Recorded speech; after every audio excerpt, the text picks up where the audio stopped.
So here we are towards the end of 2020 and Thailand's international tourism industry is dead, and it's been dead for about 8 months. So today we're going to talk to a leading Thailand tourism industry expert to find out how we got to this sorry state and what needs to be done. So stick around to find out.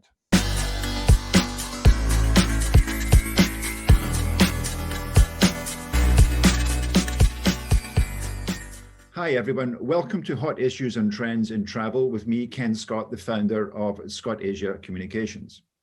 As you know, around 4 million people in the tourism industry in Thailand are in a bad way. They're unemployed at home and feeling hopeless because Prime Minister Prayut has closed the country's borders for the last 8 months or so, ostensibly to fight the spread of COVID. Now, for a country with around 20% of its economy dependent on tourism, this is a disaster. To find out how we got to this sorry state and what needs to be done, it's my pleasure today to be talking with Bert van Walbeek.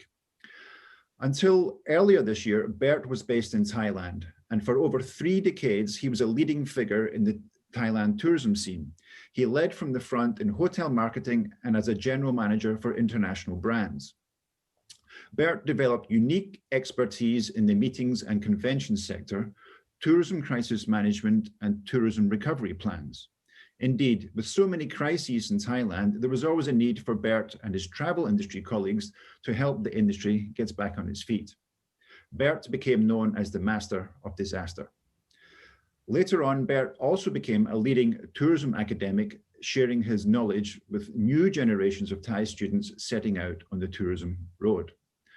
A hallmark of Bert's tourism leadership style, apart from his signature bow tie, has always been to unite the various factions of the tourism sector for the greater good of the industry.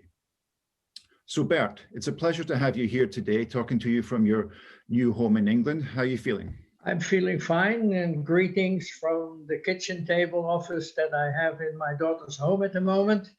And yes, it is another crisis. Yeah. And in this case, I think it's mainly a social crisis. A few days ago, you wrote on Facebook and LinkedIn, expressing your unease about the situation in Thailand. So when you look at the Thailand tourism industry today, what do you see? What I see is a very sad story. If I read today's TTR and I read the story about Diethelm digging in for dark days, then it seems that there is no realistic life support available at this moment. There is a pandemic, there is a COVID crisis, but to what extent do you think that the tourism problems in Thailand are self-inflicted? It's a combination of a worldwide situation and the way it is handled locally. And of course, the big question to open or not to open, using Shakespeare's quote, that's the big question. Now, with all the requirements they have at the moment, the much anticipated special visa that was proposed satisfied only the health people in Thailand and definitely not the tourism people. And because of this, CYA complexity have become a self-inflicted disaster. So to open the world totally for Thailand would, of course, at this stage not be very wise, seeing the spikes we see in the States, seeing the spikes we see here in Europe, here in the UK. But I believe that there should be a more balanced approach, and specifically travel to and from the Southeast Asia countries should be considered in a much more constructive way than with all the destructive rules and regulations being put in place by so many people. They say a camel is a horse designed by a committee. This package is also a camel decided by a committee that is simply not working. And if we are celebrating the 300 something people arriving in 1 month in Thailand, where normally in 1 month in Thailand we had 3 to 4 million people arriving, then that is a sign of, in my eyes, of big despair. So you think the way ahead might be to first engage with tourism markets in the ASEAN, Southeast Asian region first? That I think would be the first step to do, most logical step. On top of that, these days they are producing 60% of the tourism in Thailand. Certain regions of China, not necessarily the whole of China, but certain regions should be considered. And I think slowly but surely it should be opened up. And that's something that will need a big change of thinking. Bureaucracy have to start realizing that instead of creating all the barriers, they should create some easing of access up to a certain extent. And the industry also should learn that cancellation fees, refunds, and reservation flexibility should all be in a totally different way. We're not a market anymore that can dictate what they want, but we are a market that have the tourists should create an ease for consumers to come back. Looking at the whole, I guess you'd call it a fiasco around the special tourist visa, what lessons can be learned from that exercise? Well, I think first it's leadership. As we have talked many times, and as I have said many times, there seems to be a complete lack of leadership. There is many senior association leaders seem to be more interested in protecting their investment than protecting the country, and have given priority to their own needs instead of their customers' needs, and sometimes seem to forget that it is the customers that kept them alive, and no customers, no life. So I think we need a more, and when I use this word, I mean it in a positive sense, aggressive approach by the leadership. I see very little and very poorly lobbying. Of course, I'm not in Thailand anymore, so I cannot totally judge this, but it still seems that the older generation of leaders still see protest as cultural, not acceptable. And I think we should look a little bit more at what the young people in Thailand are doing, trying to protest in a peaceful manner. It doesn't always work that way, but at least the efforts are clearly there. And I dream of a province like Phuket bringing all their unemployed tourism workers on the street in a peaceful protest, which I think is the only way that the government will start reacting on what's been happening at the moment. And because of the lack of faith they will get that way, and the international attention. Can you imagine 500,000 unemployed Phuket workers on the street? That would be a nice story for the press. And not just Phuket, you know, all the tourism destinations across the country, they're all suffering equally. So you think there's perhaps a lesson for the tourism industry to learn from the democracy protesters? Yes, it is. First of all, we have to be less fearful. And we have to start learning that inaction breeds fear, while action breeds confidence and courage. And talking only is not what I call action. We need to work on things like action that we just discussed before, stronger lobbying, and perhaps a little bit more disregard for the cringe eye factor that is still very strong in the elder generations.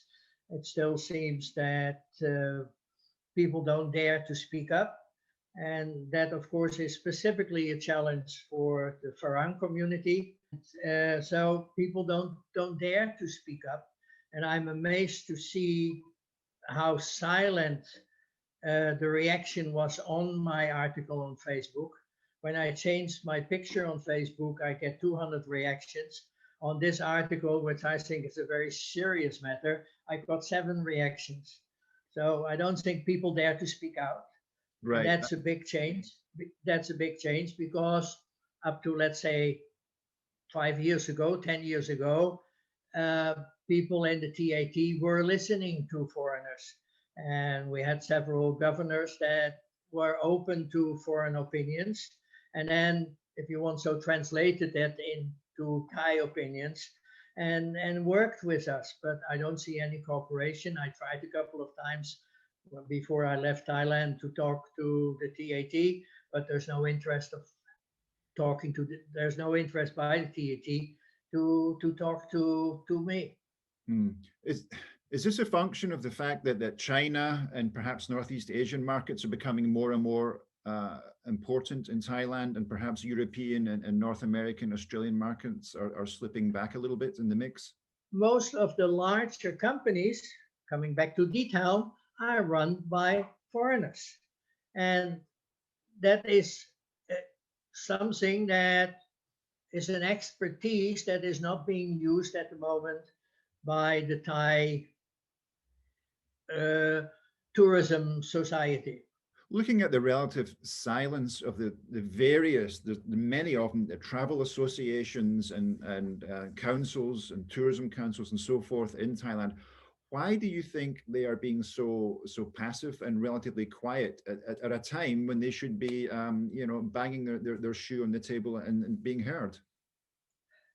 Again, I think the word fear is the first reason. Everybody has their own investments and they want to protect that.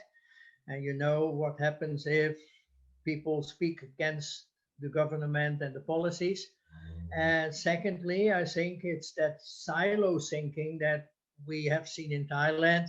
Here we have the hotel people, there we have the tour operator people, there we have the airline people, and people seems to forget that tourism is a grouping of industries.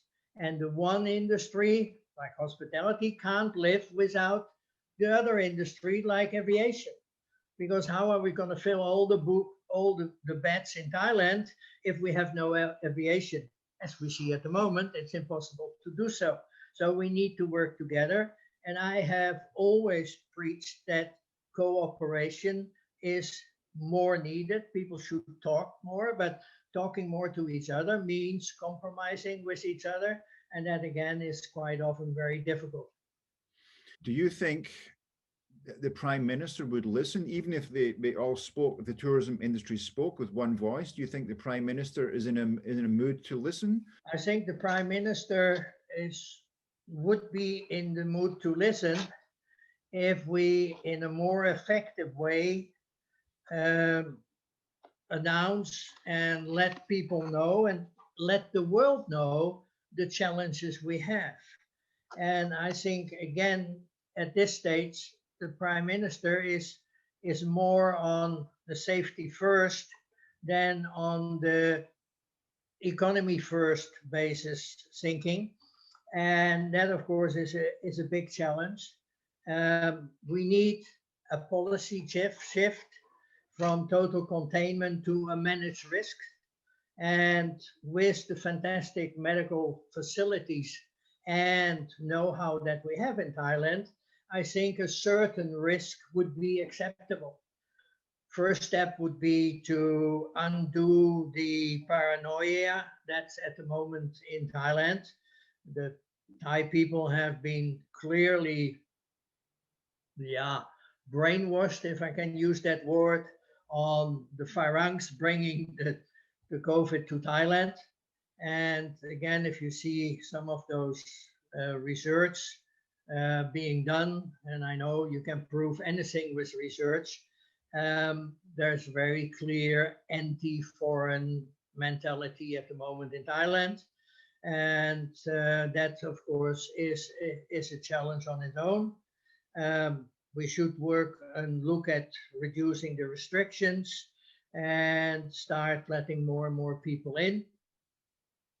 And I think the only requirement we should have is a certified notified COVID test less than 70 hours before, like my wife and I had to do when we took the Etihad flight out. And I think visa on arrival should continue, and all these pricey rules and regulations, which I think are sometimes very self-interested, should be discarded. If you're an inbound hotelier or tour operator in Thailand dependent on the European market, I think you're going to be very worried, because some of the forecast I'm now seeing is that the European market perhaps won't be coming back until autumn of 2021. First of all, we were looking at high season this year, 2020, December, January, then it was pushed back to March, and now I'm hearing reports that it won't be until high season 2021. So if you're in the European market, that must be very alarming to hear. Well, what we see happening in Europe is, again, domestic tourism booming, people using their car. Another challenge in Thailand, I can't go by car from Thailand to Cambodia or to Vietnam. So that already puts an extra burden and border on the movement of people. And I think, again, having said that before, with the ASEAN countries becoming a major source of business, I think Thailand should first focus on that one. As you said, I can imagine that by Q3 and 4 of next year, we will have beaten COVID more or less, I think more than less, and can then use this recovery process as a point toward a new world. And I think that tourism industries will have to pay more respect to being greener, which, a lot of greenwashing was happening, and everybody said they were green, but in the meantime, they just did what they had done. Become more sustainable and focus on being more innovative. I think we all have learned to communicate in a more innovative way than ever before. You have a lot of expertise in the meeting and convention sector, Bert. Surely if you were in that sector in Thailand, you'd be very concerned right now, given the Zoom revolution that's happening around the world, especially if you're also relying on business travel. There must be many concerns about your hotel or convention center investments looking at 2021 and beyond. Yes, talking about business travel, I think a lot of people realize that there is not that much need for travel as there used to be. Again, this Zoom systems and everybody else is a great way of communicating with each other instead of jumping on a plane. That's good for the environment. It's good for the company because they saved a lot of money, and a lot of travel budgets of these organizations will be reduced that way, and the need will there. With MICE, I think the solution is going to be hybrid. Will it be different? Will it be less effectful? I think from a learning point, definitely not. From a social point of view, yes. So from that point of view, I think it will change. People will communicate, and people will always want to meet each other. We are social animals, so whether we like it or not. So I think the hybrid formula, which was discussed already before COVID also, but nobody really tackled it very much because it's so nice to jump on a plane and be a few days away from the office kind of situation. The hybrid solution will be a very strong solution, and will, I think, probably, if we all get used and learn how to use this hybrid system, will be more effective than all the expenses of 2,000 people traveling to one spot. You mentioned earlier, Bert, about responsible and green tourism coming back. Do you see a connection between when COVID recedes, that the tourist demands will be more for ecotourism, responsible tourism? Do you see there's a connection? I think we all realize that COVID is a kind of a revenge by nature on our misbehavior on this planet. And I think that a lot of people, not all people, will realize that we have to be a little bit more careful with our planet and that we have to be a little bit more uh, responsible in our behavior. I think the organizers and the people that are planning and providing the services will be more conscious than before. So I think at the end there will be a positive effect of that. Do you see much optimism for 2021? I see, and it's something I've been saying in all my crisis management years, that every crisis has opportunities too. And I think wise service providers should, and I see some of them already doing that, start looking for opportunities.